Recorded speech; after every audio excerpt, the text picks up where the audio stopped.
लगातार अवसादग्रस्तता विकार, एक गहन विश्लेषण। लगातार अवसादग्रस्तता विकार persistent depressive disorder PDD, जिसे पहले डायस्थीमिया के नाम से जाना जाता था, एक दीर्घकालिक क्रॉनिक मनोदशात्मक विकार है जिसमें व्यक्ति लंबे समय तक उदासी, निराशा और आत्मसम्मान की कमी का अनुभव करता है। ये अवसाद का एक रूप है जो उतना तीव्र नहीं होता जितना कि प्रमुख अवसाद, लेकिन इसकी अवधि कहीं अधिक होती है। आईसीडी और डीएसएम दोनों में इस विकार को विशेष स्थान दिया गया है क्योंकि यह व्यक्तित्व, पारिवारिक संबंधों, कार्य क्षमता और जीवन की गुणवत्ता को गहरे स्तर तक प्रभावित करता है।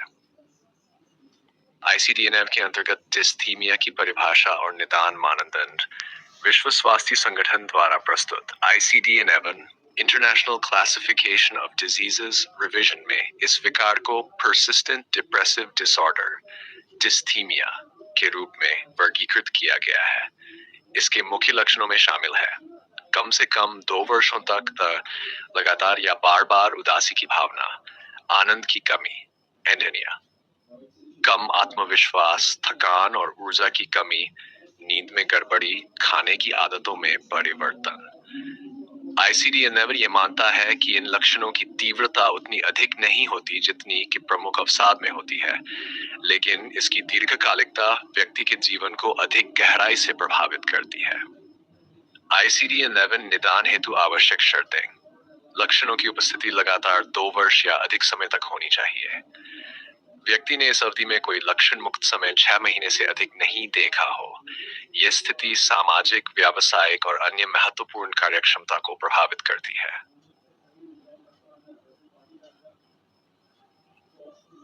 DSM-5 के अंतर्गत persistent depressive disorder की व्याख्या। Diagnostic and Statistical Manual of Mental Disorders 5th edition 5 के अनुसार डायस्थीमिया को अब persistent depressive disorder कहा जाता है।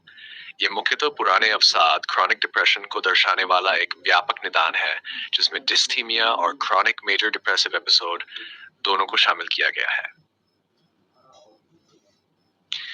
DSM-5 मानदंड diagnostic criteria for PDD: A, कम से कम 2 वर्षों तक अधिकांश दिनों में दिन का अधिकांश भाग उदासी या कम मूड का अनुभव होना। B, साथ में निम्नलिखित लक्षणों में से कम 2: भूख में कमी या अधिकता, अनिद्रा या अधिक नींद, थकान या ऊर्जा की कमी, आत्मसम्मान में कमी, ध्यान केंद्रित करने या निर्णय लेने में कठिनाई, निराशा की भावना। C, 2 वर्षों के दौरान उपरोक्त लक्षणों में से कोई भी 6 महीने से अधिक के लिए अनुपस्थित नहीं होना चाहिए। D, कभी-कभी प्रमुख अवसादग्रस्तता की कड़ियां, मेजर डिप्रेसिव एपिसोड्स भी साथ में हो सकती है, जिसे डबल डिप्रेशन कहा जाता है। नैदानिक विशेषताएं: क्लिनोभाव प्राय व्यक्ति मैं हमेशा ही महसूस करता हूं कि भावना रखता है। व्यवहारिक लक्षण: सामाजिक वापसी, निष्क्रियता, कार्य क्षमता में कमी। शारीरिक लक्षण: भूख और नींद में गड़बड़ी, थकान, आत्म संदेह, निर्णय लेने में कठिनाई, नकारात्मक सोच। भावनात्मक लक्षण: निराशा, अपराधबोध, अनुत्साह।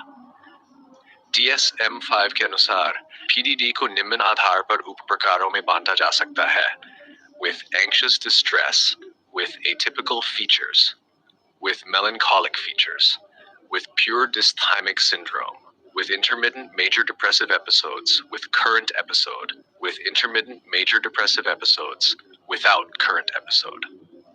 कारण, etiology causes: PDD के विकास में जैविक, मनोवैज्ञानिक और सामाजिक घटक भूमिका निभाते हैं।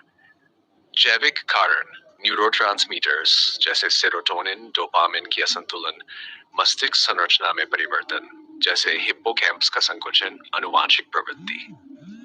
मनोवैज्ञानिक कारण: बचपन में भावनात्मक उपेक्षा या दुरुपयोग, नकारात्मक आत्मछवि और अस्वस्थ सोच शैली, पुरानी तनावपूर्ण स्थितियां। सामाजिक कारण: सामाजिक समर्थन की कमी, पारिवारिक संघर्ष, बेरोजगारी या आर्थिक असुरक्षा।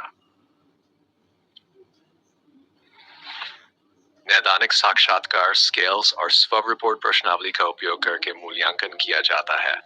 Hamilton depression rating scale HDRS, Beck Depression Inventory BDI, Patient Health Questionnaire PHQ-9, Structured Clinical Interview for DSM SCID.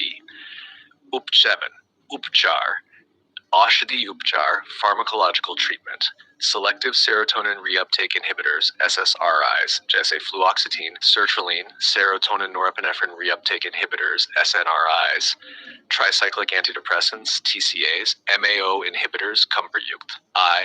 मनोचिकित्सात्मक उपचार psychotherapy, cognitive behavioral therapy CBT, interpersonal therapy IPT, psychodynamic therapy. वैकल्पिक उपचार mindfulness based cognitive therapy MBCT, व्यायाम और योग, सामाजिक समर्थन समूह. निदान और उपचार की चुनौतियां. विकार की धीमी प्रकृति के कारण व्यक्ति और परिजन इसे व्यक्तित्व समझ बैठते हैं. इसकी पहचान में देर हो जाती है जिससे उपचार आरंभ होने में विलंब होता है. रोगी अक्सर उपचार में रुचि नहीं लेते जिससे अनप्लायंस की समस्या रहती है. रोग का प्रगति प्रोग्नोसिस. यदि उपचार समय पर और सतत किया जाए तो सुधार संभव है. बिना उपचार के ये दशकों तक बना रह सकता है और व्यक्ति की कार्यक्षमता को गंभीर रूप से प्रभावित कर सकता है.